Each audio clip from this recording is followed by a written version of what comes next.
The Lakers are training to improve their defense.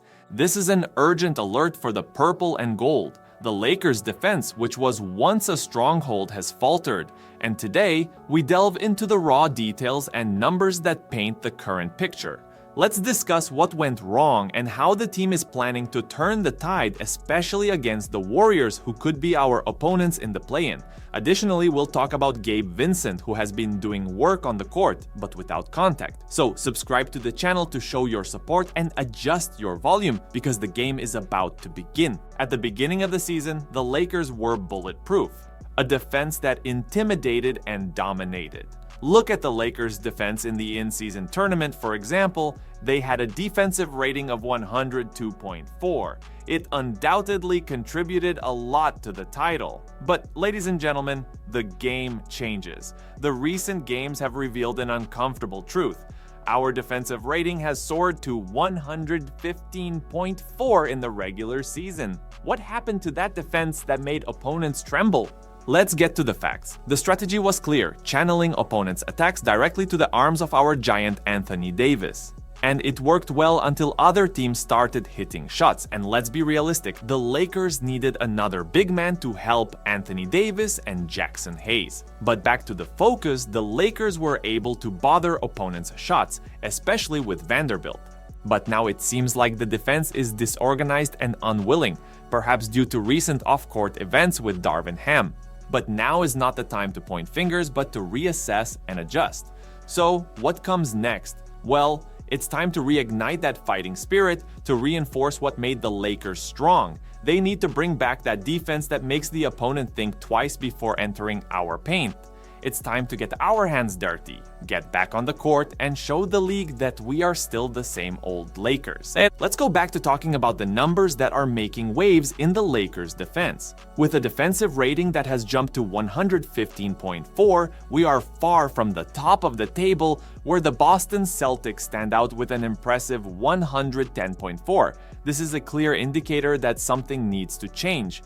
Defensive rebounds are part of the story. Our rate is at 34.4, while teams like the Celtics are grabbing 36.3 per game. It may seem small, but every rebound counts when it comes to limiting the opponent's second chances. And speaking of second chances, our opponents are scoring 15.2 second chance points per game, putting us in the bottom half of the league, something the Lakers are definitely not accustomed to. Consider the points we're giving up after turnovers, an average of 16.1 per game. In a game that is often decided by just a few points, every mistake that turns into points for the other side can be the difference between a win and a loss, and we can't ignore the points in the paint. Our opponents are scoring 51 points in the paint against us, while teams like the Celtics limit their opponents to 47.6. In an interior game where every inch and every block counts, this shows that we're giving up too much space. But it's not only negative statistics that define a team's existence. We have the elements for an adjustment, we have the history of a solid defense, and we know that with the right work, we can improve those numbers. The solutions lie in collective effort, refined strategy, and of course, a bit of that Lakers magic we all know. The games are advancing, and the time to turn the tide is now. Are you ready to see this turnaround happen? Because we are here for it. So, speaking of the Lakers' defensive scheme, the idea has always been clear: protect the rim as if it were our greatest treasure. That meant relying on Anthony Davis and other defenders to intimidate and reject anyone who dared to invade our paint. But here's the problem: teams are starting to figure us out, and their shooting percentage is rising. Before, limiting opponents to 47% in the two-point zone was our pride. But as the season progresses, it seems they have found a map to navigate through our defense and are converting more than 50% of these attempts. This puts us in a tricky position because every basket counts, and every point allowed takes us further away from where we want to be.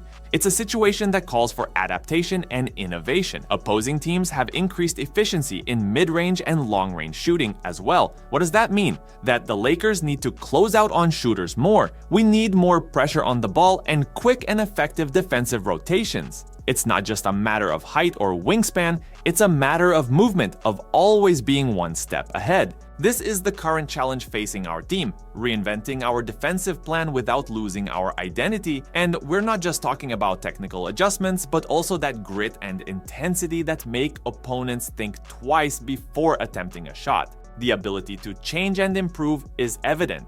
The Lakers fan base knows the potential is there. Now it's time to turn potential into performance. Now, looking at what's happening when the game speeds up, the Lakers are seeing more transition plays than we'd like. A 23% increase in fast break opportunities for opponents. That's a wide open door for trouble, and it's been a real sore point for our team. What does this really mean? It means that when the ball is lost, we're not sprinting back on defense as we need to, and teams are capitalizing on that sluggishness to score easily against us. Let's put this into perspective. Teams like the Kings, with their youth and speed, are turning the game around in the blink of an eye, turning our mistakes into points on the scoreboard. And it's not just about being fast, it's also about being ready, about being positioned for the sprint back before the ball is even released. The Lakers need to find a way to improve this quick response. It's not just about having fast legs, it's about having a fast mindset. When they lose the ball, every second they take to get back and regroup is a second the opponent is looking at an unprotected basket. So, how can the Lakers correct this? Perhaps it starts with discipline, with everyone's commitment that, as soon as the ball changes hands, the #1 priority is to protect our basket. We need to have all 5 players moving in the same direction urgently. That's fundamental basketball, and that's where the transition battle is won or lost. Lakers fans know that the team has the grit needed to make this turnaround. They are seeking solutions. And with the right work in training and the correct mindset on the court, they can decrease these transition opportunities and start controlling the game's pace in their favor.